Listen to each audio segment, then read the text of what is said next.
Bonjour, je suis Arié et aujourd'hui je souhaite partager deux histoires qui expliquent beaucoup de choses.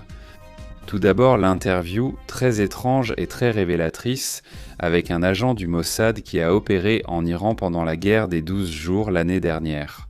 Et ensuite le jeu de désinformation du régime iranien qui circule fortement. En ce moment même sur les réseaux sociaux, ils essaient de vendre des victoires avec des images qui ne sont pas ce qu'ils prétendent. Finalement, tout cela rejoint ce qui se passe actuellement. Alerte en Iran, tension entre Washington et Téhéran et déploiement américain visible en Israël. Commençons par l'entretien. Hier soir en Israël, un épisode de UFDA, l'émission d'investigation de la chaîne 12 avec Ilana Dayan, a été diffusé. J'ai essayé de plusieurs façons de vous partager l'entretien complet, qui est en hébreu, mais je n'ai pas réussi à trouver la version intégrale, donc je vais vous en donner les détails. Et voilà toute cette affaire. C'est que, pour la première fois, un agent du Mossad ayant participé à des opérations en Iran s'est assis devant les caméras.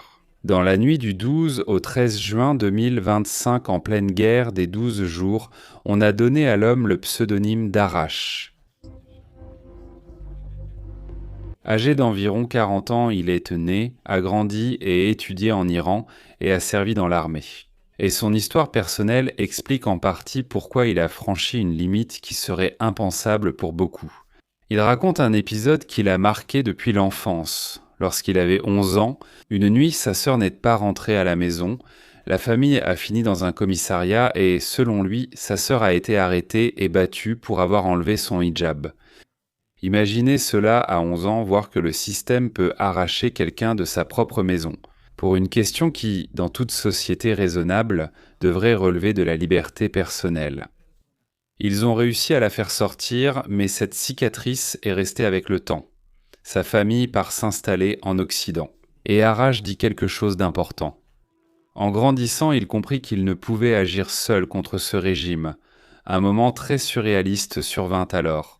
Dans l'entretien, il affirme qu'à environ 30 ans devant un ordinateur, il a cherché sur Internet comment contacter le Mossad israélien. Il a ouvert la page, rédigé le message et, au moment de l'envoyer, il est resté figé. Il affirme que la décision était très difficile. Dans l'entretien, Ilana Dayan, la présentatrice de l'émission, lui pose la question évidente. « Tu te rends compte que tu as franchi les limites ?» Et il répond sans détour « J'ai dépassé les bornes. » Mais il rectifie ensuite une idée qu'il juge essentielle quand on lui demande « As-tu trahi ton pays ?» Il distingue l'Iran du régime et sa logique est la suivante. Il dit que l'Iran c'est mon peuple, le régime c'est autre chose. Israël n'est pas l'ennemi de mon peuple, c'est l'ennemi de mon ennemi. Et ce genre de phrase, vous pouvez l'aimer ou la détester. Mais c'est une radiographie de la façon dont pense une partie de la société iranienne, en particulier ceux qui ont eu des expériences traumatisantes avec le système. Maintenant, le plus important n'est pas la psychologie. Le plus important, c'est l'opérationnel. Arash a déclaré dans l'émission avoir été recruté et formé pour des missions très sensibles. Et il assure qu'avant la campagne de juin 2025, on l'a envoyé en Iran et qu'il a fini par diriger l'une des équipes chargées des attaques internes. Enfin vient la nuit décisive du 12 au 13 juin. Il le décrit ainsi. « J'étais dans un appartement sécurisé, une planque, prêt à sortir. Je savais qu'il y avait une grande mission, mais je ne savais pas exactement quand ni comment jusqu'à ce qu'on nous donne l'ordre dans l'après-midi. Ok, on va commencer. » Il monte dans un véhicule camouflé avec un système de lancement dans la voiture. Il dit que tout était parfait, tellement bien préparé que personne n'aurait pu le reconnaître. Dans la partie de l'entretien qui suit, il montre ce niveau de stress réel. Lorsqu'ils arrivent dans la zone, il doit attendre un ordre de lancement pendant plus de 2 heures. 2 heures, ce n'est pas un jeu vidéo, ce n'est pas un film. 2 heures. Il reste immobile, en territoire ennemi, sachant que le moindre mouvement suspect, le moindre contrôle de la part du régime improvisé, le moindre soupçon, peut aboutir au pire scénario. Il dit simplement « C'était terrible et il avait très peur. » Quand l'ordre arrive enfin, il est déjà presque 3 heures du matin, ils installent le système, l'activent et tirent. Arash explique que les missiles ont une caméra. ce qui lui permet de voir la cible lors du tir. Selon son récit, c'était un lanceur prêt à tirer des missiles balistiques contre Israël, et ils l'ont détruit. Ensuite, il raconte qu'il appelle le commandement pour signaler quelque chose, comme quoi nous avons accompli la mission. Et de l'autre côté, on lui répond « Oui, tu l'as fait ». Et il dit que tout ce qu'il voulait, c'était crier « Nous avons réussi ». Et regardez le contraste. L'homme est du côté d'Israël, mais il est iranien, il ne raconte pas cela comme un fanatique pro-israélien. Il le raconte comme quelqu'un qui sent qu'il attaque un régime, pas son peuple. Passons à la deuxième couche, la plus importante selon moi, car cette nuit-là a été présentée comme un coup spectaculaire. Élimination ciblée, frappe contre les défenses aériennes, frustration de figures clés, attaques internes. En vérité, un spectacle opérationnel de haut niveau.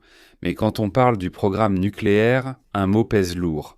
Fordow, Fordow. Est-ce cette installation creusée sous la montagne, le joyau de la couronne de l'enrichissement du régime iranien? Et selon ce qui est exposé dans le reportage, malgré les plans et idées élaborés pendant des années au sein du système de sécurité, Fordow était une cible déterminée, quand au moins le moment est arrivé. Il est même mentionné qu'il y a eu un projet énorme, avec un nom biblique doté de ressources gigantesques, qui à un certain moment est presque devenu l'agenda du Mossad. Un ancien chef du Mossad, Tamir Pardo, parle du volume de l'investissement et explique que si le Premier ministre avait dit d'arrêter, il se serait arrêté, mais cela ne s'est jamais arrêté. Yossi Cohen, l'ancien directeur, affirme avoir arrêté cette opération à son arrivée, la jugeant non viable. Et plus tard, il est mentionné qu'avec Debbie Barnea, elle a été réactivée. En d'autres termes, des années de plans, des années de travail, mais le problème de Fordow restait un casse-tête. En d'autres termes, cela signifie quelque chose de très concret. Vous pouvez avoir des succès impressionnants en matière de renseignement et d'opération, mais il y a des objectifs stratégiques qui sont littéralement d'un tout autre niveau. C'est la réalité. Je profite de cette pause pour vous inviter à vous abonner et activer la cloche afin d'être informé des nouvelles vidéos. Si vous me découvrez, sachez que sur ma chaîne Arié en Israël, je vous partage des actualités sur ce qui se passe en Israël et ce qui se passe dans la région. Bien, continuons, car ce que je vais vous montrer maintenant, c'est le summum de l'impudence du régime iranien. Alors passons à la proposition. Sur les réseaux sociaux, en particulier sur X, des publications ont commencé à circuler affirmant qu'un nouveau satellite iranien avait capturé des images récentes montrant d'importants dégâts sur la base aérienne israélienne de Nevatim pendant la guerre des 12 jours en juin de l'année dernière. Il le présente comme un récit très précis. Dans des publications affirmant qu'un satellite iranien a capturé des images récentes montrant des dégâts.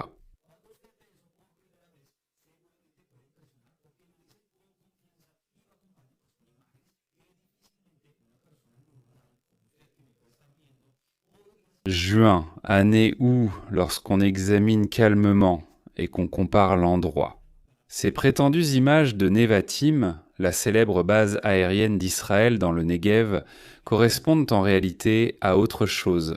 Avec des images visibles sur Google Earth et qui ne proviennent pas d'Israël, je vous invite à regarder avec moi pour dissiper tout doute. J'utilise actuellement Google Earth. Ce que vous voyez, c'est la carte du Moyen-Orient. Là, vous pouvez voir Israël à gauche et à droite, Iran. Si nous nous rapprochons de l'Iran, regardez ce que nous trouvons ici, juste à l'est de Téhéran, la capitale de l'Iran. Nous sommes dans le parc national de Sorke-Ezar, où se trouve une base militaire iranienne. Et, comme vous pouvez le constater, les images supposées de la base israélienne sont en réalité celles de cette base à l'est de l'Iran.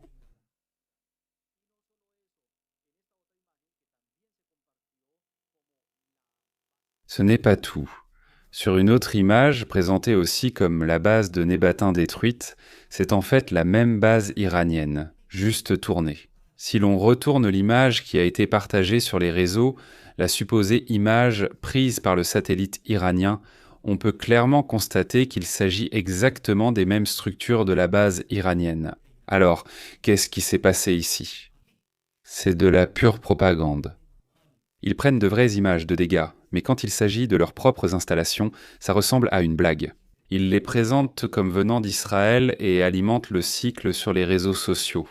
Franchement, ça fait amateur. Si leur but était de faire des fake news, la chose évidente à faire aurait été de prendre des images de la base israélienne et de les manipuler, avec l'IA.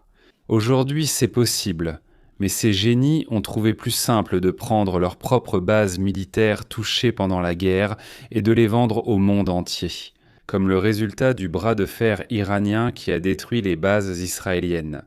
Ce que les détracteurs anti-Israël et antisémites traitent et vomissent rapidement sur leurs réseaux sociaux, sans réfléchir ni vérifier d'aucune manière.